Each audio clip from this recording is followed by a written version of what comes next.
नमस्कार दोस्तों, स्वागत है आप सबका मेरे YouTube चैनल में। और अभी तक अगर आपने चैनल को सब्सक्राइब नहीं किया है तो प्लीज़ सब्सक्राइब कर लीजिए, क्योंकि आपको ही बेनिफिट होगा इससे।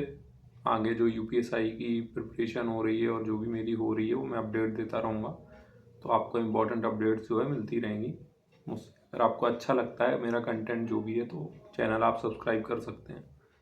चलिए बात करते हैं अपने टॉपिक की। तो अपना जो यूपीएसआई का वैकेंसी है वो आ चुकी है। तो सबसे पहले लोग बोल रहे हैं कि 4200 4500 वैकेंसी आई है, तो आप लोगों को थोड़ा झटका दे देता हूँ। एक्चुअल में 4500 सब बॉयज़ के लिए नहीं है। जो वैकेंसी है वो 4242 है, जो सिविल पुलिस की आई है। इसमें civil police, platoon commander, fire और मैंने एक वीडियो में बताया था कि एफएसएसओ की भी वैकेंसी इस बार आएगी, तो वो भी आई है थोड़ी सी। तो सिविल पुलिस की हमारी 4242 है, उसमें से 20% हमारी जो बहनें हैं उनको आरक्षण है, तो 848 सीटें उनकी हो जाती हैं। बची हुई जो सीटें हैं वो हमारी हैं। तो उसमें से बॉयज़ के लिए जो सिविल पुलिस है, जो पब्लिक डीलिंग करता है, उसकी बात कर रहा हूँ, सबको वही चाहिए होता है। तो यूआर के लिए है 1357, ओबीसी के लिए 916, ईडब्ल्यूएस भाई के लिए अपना 340, एससी के लिए 712 और जो एसटी है ये 68 है। ये मैंने रिजर्वेशन के अकॉर्डिंग सीट्स को तोड़ दिया है। तो अब आप देख सकते हैं कि कंपटीशन कितना ज़्यादा होगा। मतलब जहाँ 60,000 में इतनी कट ऑफ गई है, वहाँ निगेटिव भी थी, यहाँ तो निगेटिव भी नहीं होगी। तो अब आप सोच सकते हो कि कट ऑफ कहाँ जाने वाली है। तो किसी के चक्कर में मत पड़िएगा, मैक्सिमम स्कोर करने की सोचिएगा। और मैंने 2 बार पेपर क्लियर किया है, फाइनल से आउट हुआ हूँ यूपीएसआई में। मुझे पता है कि कहाँ हम लोग गलती करते हैं और कैसे उन चीज़ों से बचा जाए और क्या करना चाहिए हमें, कि कैसे हमें सिलेक्शन जो है फाइनली, मतलब हमें सिलेक्शन से ही होता है। हमें उस मतलब अगर हम जा रहे हैं सिर्फ रनिंग मार के आ जा रहे हैं, फाइनल से आउट हो जा रहे हैं, तो फिर उसका कोई मतलब नहीं रहता। वो तो हमारी और उल्टा मेहनत वेस्ट ही हो जाती है और हमारा टाइम भी वेस्ट होता है। हम लोगों को ये लगता है कि हम लोग सिलेक्ट हो जाएंगे और फिर फाइनल से आउट होने का दुख। मैं 2 बार आउट हुआ हूँ और अभी हमारे काफ़ी भाई 60,244 में भी आउट हुए हैं। तो वो समझ सकते हैं कि कितना ख़राब लगता है उस दिन जब आप फाइनल मेरिट से आउट होते हैं। तो उन सब चीज़ों से बचने के लिए भी मैं बताऊंगा आपको क्या करना है। तो वैकेंसी की अपनी बात हो गई। और ये बाकी जो वैकेंसी आई थी पीसी वुमेन करके उन्होंने दी हुई है, वो 106 हैं, तो वो सिर्फ वुमेन की है। और प्लाटून कमांडर और एसएसएफ की जो थी, इसमें मेरे हिसाब से शायद 60 वैकेंसी वो भी हैं। तो उसका तो आप जब रिजर्वेशन में तोड़ेंगे तो बहुत ही 8 8 10 10 ऐसे करके आएगा। और फायर की इस बार कोई वैकेंसी नहीं दी हुई है। जो फायर स्टेशन में अपना दरोगा होता है उसकी कोई वैकेंसी नहीं आई है। चलिए अब बात करते हैं अपने मेन टॉपिक की, जो हमारी बुक्स हैं। तो देखिए बुक्स अभी मार्केट में क्या है ना, कि सिलेबस बहुत घूम रहा है कि प्री और मेंस होगा और ऐसा होगा वैसा होगा। देखो यार, अभी इसका कुछ कंफर्मेशन भर्ती बोर्ड की तरफ से नहीं है, तो अभी आप इन सब चक्करों में मत पड़िएगा, ठीक है। और अपनी प्रिपरेशन आप बना के रखिए। प्री होगा, मेंस होगा, अगर आपकी तैयारी है ना तो प्री मेंस ये सब फ़र्क नहीं पड़ता है इन सब चीज़ों से। आप फिर सब सब कुछ कर लोगे टैकल। तो उस सिलेबस के अकॉर्डिंग आप मत चलिएगा, पुराने सिलेबस में के अकॉर्डिंग ही आप करिए। उसमें आईपीसी, सीआरपीसी और ये सब के उस मत पढ़िए, क्योंकि वो सब अब चेंज हो गया है। बीएनएस और बीएनएसएस आ गया है, तो आपको वो पढ़ना है। वो अभी आप मूल विधि वगैरह मत पढ़ना, साइड कर देना उसको। मैं बता दूंगा आपको कब क्या पढ़ना है कैसे। तो बात करते हैं बुक्स की अब। तो बुक्स के लिए देखिए, हिंदी के लिए आप ये मैं राजपाल की लगा रहा हूँ, ये यूनिवर्सल पब्लिकेशन की 5th जो एडिशन है आप ले आइएगा। तो इसमें क्या है ना कि यूपीएसआई के जो प्रीवियस ईयर हैं वो तो हैं ही 2021 वाले क्वेश्चंस, और जो हमारी यूपीपी की भी वैकेंसी हुई थी फरवरी में लास्ट ईयर जो कैंसिल हो गई थी, उसके भी क्वेश्चंस इस बुक में हैं। तो काफ़ी हेल्प मिल जाएगी और अच्छी बुक है, मैं पढ़ रहा हूँ तो काफ़ी अच्छी है। आदित्य में लगाया था पहले और आदित्य से ये अच्छी है, आप इसको लगाइएगा, ज़्यादा आपको बेनिफिट होगा। बात करते हैं मैथ की। तो मैथ में देखिए आप क्या करना। और हाँ, एक चीज़ और, ये जो जब आप बुक लगाएंगे तो पहले आपको थ्योरी पढ़नी है।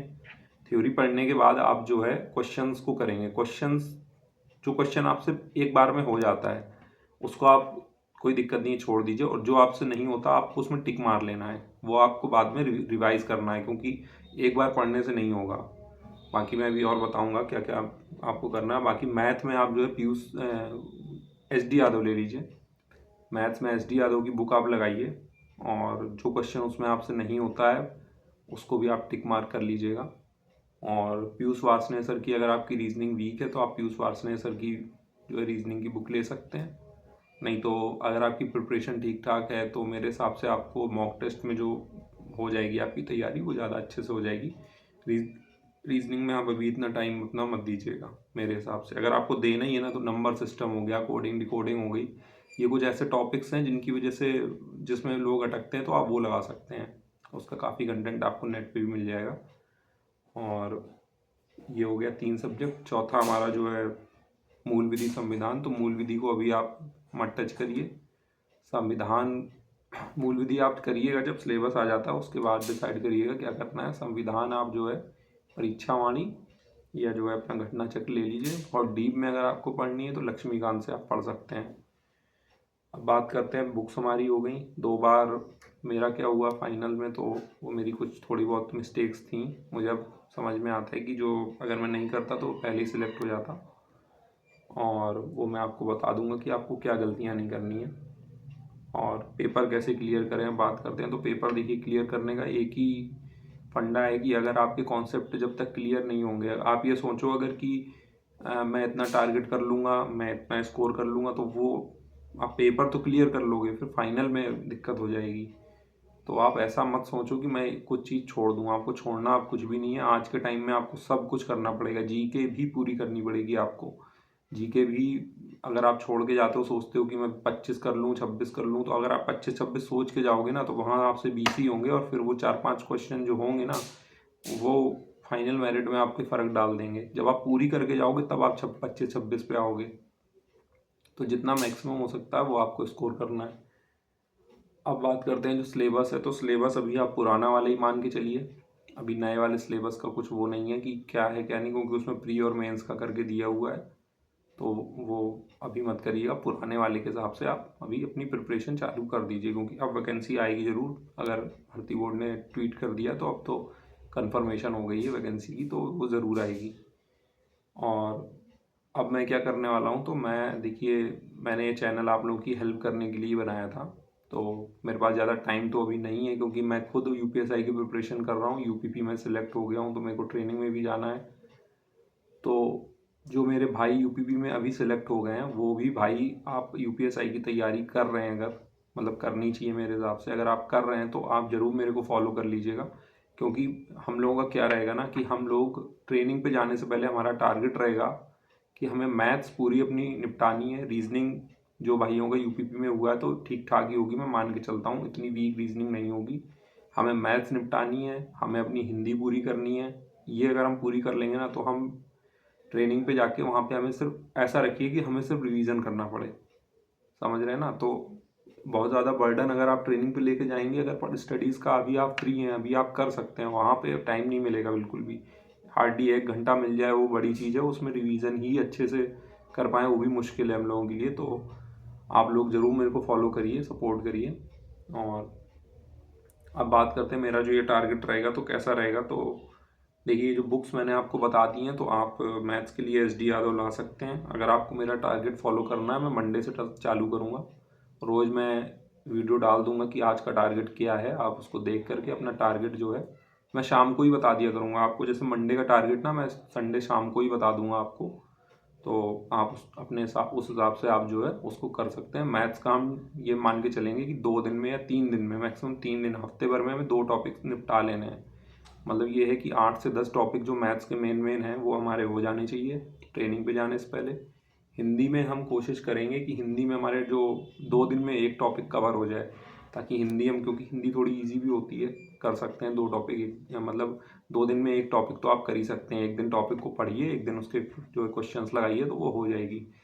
फिर उसके बाद संडे को हमारा क्या रहेगा, हम रिवीजन करेंगे। संडे को इतना वो नहीं लेंगे, मतलब जो हमने हफ्ते भर में पढ़ा है उसको रिवाइज करना भी ज़रूरी है, तो आप उसको रिवीजन करिए। और यही हमारा शेड्यूल चलेगा। और बात करते हैं कि बाकी लोग भी टारगेट सीरीज चलाते हैं, तो काफ़ी लोग चला रहे हैं, आप उनकी भी फॉलो कर सकते हैं। मैं चालू कर रहा हूँ, मेरी भी फॉलो कर सकते हैं। लेकिन लोग क्या करते हैं ना कि बीच में छोड़ देते हैं टारगेट सीरीज़ को। तो देखिए, अगर आपने जिस दिन ये सोच लिया ना कि आज का काम मैं ये छोड़ देता हूँ और अगले वाले दिन का कर लेता हूँ, तो फिर आप बहुत बड़ी मिस्टेक कर रहे हैं। कभी छोड़िएगा मत। देखिए, मुश्किलें आएंगी तो उससे आपको पीछे नहीं हटना है, बिल्कुल आपको डटे रहना है, तभी आपका टारगेट पूरा होगा। और हम लोगों को बहुत कम टाइम में टारगेट पूरा करना है अपना पहले, तो उसके लिए आपको मेहनत भी करनी पड़ेगी। 8-9 घंटे 10 घंटे भी लग सकते हैं। तो आप उसके लिए अगर रेडी हैं तो कोई दिक्कत नहीं, इतना आपको पढ़ना ही पड़ेगा, क्योंकि ट्रेनिंग पे जाने के बाद समय नहीं मिलेगा दोस्त। तो प्रिपेयर हो जाइए इस चीज़ के लिए। वैकेंसी बहुत कम आई है। अगर सिलेक्शन चाहिए, मेरा मानना ये है, अगर हम कोई काम कर रहे हैं तो उसमें एफ़र्ट अगर हम डाल रहे हैं तो एफ़र्ट या तो ऐसा डालिए कि आपको सफलता मिल जाए, वरना फिर वो एफ़र्ट डालने का भी कोई मतलब नहीं होता है। जैसे हम रनिंग करते हैं, अगर हम दौड़ते रहें 4 महीने 5 महीने और फाइनल में जाके अगर हम वहाँ पे टाइम के अंदर रनिंग नहीं कर पाते हैं, तो फिर हमारी वो 4-5 महीने की जो हमने पसीना मेहनत करी है वो सब बेकार हो जाता है। ठीक है, तो कोशिश करिएगा कि टारगेट आप पूरा कर लें। और अब रही बात, मेरा टारगेट थोड़ा अलग ऐसे होगा कि मैं रोज़ शाम को रात में एक टाइम फिक्स कर दूंगा अराउंड 9:30-10 बजे के आसपास। तो दिन भर में आपके जो भी डाउट रहे होंगे उस दिन के जो टारगेट के, क्योंकि मैं भी टारगेट पूरा कर रहा हूँ, आपको भी दूंगा, आप भी पूरा कर रहे होंगे, तो सीधी सी बात है, आपको कुछ ना कुछ डाउट जरूर आएगा। तो लाइव आऊँगा, लाइव पे आके आप अपने डाउट्स पूछ सकते हैं। मैं पूरी कोशिश करूँगा कि आपके डाउट्स मैं क्लियर कर दूँ। और इस वीडियो में दोस्तों इतना ही। और